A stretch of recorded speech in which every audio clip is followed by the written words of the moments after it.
Kalau dipandang dari situ, saya ini dokter anak, saudaraku. Sebelum saya jadi ibu gembala, saya dokter anak, seorang staf daripada kedokteran, fakultas kedokteran di USU. Jadi saya sudah lama praktek sebagai dokter anak. Saudaraku, dokter anak itu dia menerima pasiennya, tugasnya mulai dari begitu anak lahir. Kalau masih dalam kandungan itu urusan bagian kebidanan. Tapi begitu anak lahir itu bagian kami. Entahkah anaknya lahir prematur, atau anaknya lahir cukup umur, anaknya sakit, atau anaknya sehat, itu tanggung jawab kami. Untuk membuat supaya pertama anak itu supaya jangan mati. Sebab banyak juga anak cepat mati. Hari pertama pun banyak yang mati, saudaraku. Kalau dia lahir nggak nangis, itu biasanya terancam mati, ya. Kalau dia sudah tidak mati, saudaraku, kami usahakan jangan cacat. Sebab kalau misalnya dia sakit, kami berusaha supaya anak itu sehat, ya. Dan kalaupun dia sudah sehat, kami berusaha. Ada namanya batita bawah 5 tahun, ya. Ada namanya balita bawah 3 tahun, bawah 5 tahun. Dan ada namanya kematian hari pertama, kematian minggu pertama, kematian bulan pertama, kematian tahun pertama, dan seterusnya. Jadi kami berusaha keras supaya bayi-bayi ini, terutama bayi-bayi Indonesia, supaya sehat dan juga cerdas dan juga kelak jadi orang yang berhasil untuk membina negara ini. Itu dari segi kedokterannya. Tetapi hidup di dunia ini sejajar. Kita juga dikatakan kalau kita lahir baru itu bayi-bayi rohani. Tidak boleh terus bayi, harus bertumbuh sehat. Saudara bisa bayangkan kalau misalnya anak kita atau ponakan kita, bagi kita yang belum menikah, dia lahir semua sukacita, ya, si butet, si ucok. Kalau di Medan saudaraku, ya di sini apa namanya? Non sama, oke. Lalu kemudian sesudah umurnya setahun, dia masih juga seperti bayi baru lahir. Ya, dia pepes, padahal belum bisa jalan. Tentu kita kan merasa sedih. Ada apa dengan anakku ini, ponakanku? Kita kan sangat tidak bahagia. Atau udah 3 tahun saudaraku, dia sudah bisa makan sendiri, tetap nggak bisa makan.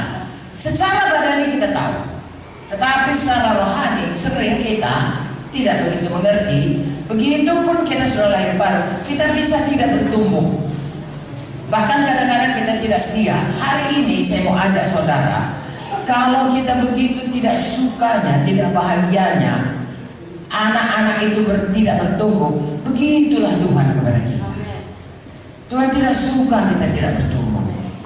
Saudara baca buku Ibrani, kamu dilihat dari umurmu, kata Tuhan, seharusnya kau udah jadi guru pun, bisa ngajar orang. Tapi ini masih susu lagi mau kasih kepadamu. Kenapa? Kerjamu masih bertengkar saja. Kerjamu pikiranmu duniawi saja.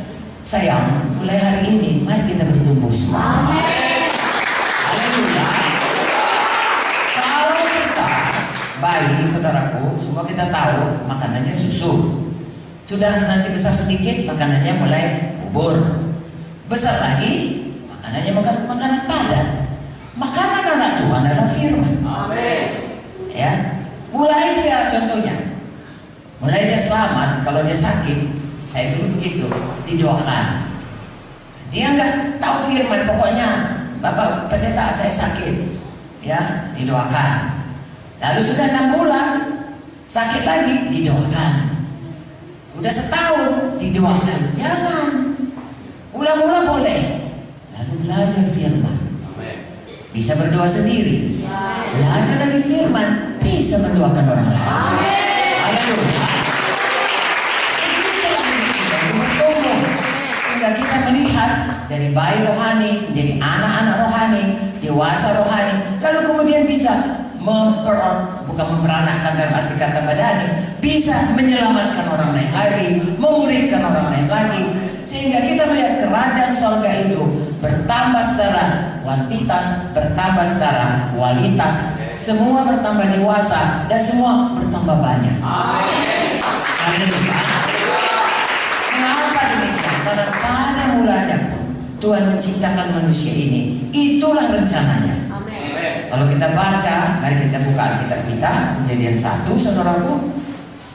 Kejadian 1 yaitu pelana. 27-28, berfirmanlah Allah, ayat 26, baiklah kita menjadikan manusia menurut gambar dan rupa kita, supaya mereka berkuasa atas ikan-ikan di laut, burung-burung di udara, dan atas ternak, dan atas seluruh bumi, dan atas segala binatang yang melata yang merayap di bumi. Maka Allah menciptakan manusia itu menurut gambarnya, menurut gambar Allah diciptakannya dia, laki-laki dan perempuan diciptakannya mereka. Ayat 28, Allah memberkati mereka, lalu Allah berfirman pada mereka, beranak cuculah, bertambah banyak, penuhilah bumi, taklukkanlah itu, berkuasalah atas ikan-ikan di laut, dan burung-burung di udara, dan atas segala binatang yang merayap di bumi.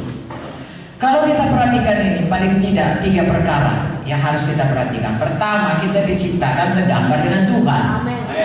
Kedua, kita diciptakan supaya bertambah-tambah banyak. Ketiga, kita diciptakan untuk berkuasa. Itu semua hilang pada waktu manusia berdosa. Jadi Tuhan mau memulihkan itu kembali, sehingga kita kembali pada gambaran Tuhan tadi. Kalau kita mau dewasa, tentunya kita itu mesti bertambah-tambah menjadi seperti Yesus. Amin. Jadi saya dan saudara, begitu kita lahir baru, kita harus bertambah hari, bertambah-tambah menjadi seperti Yesus.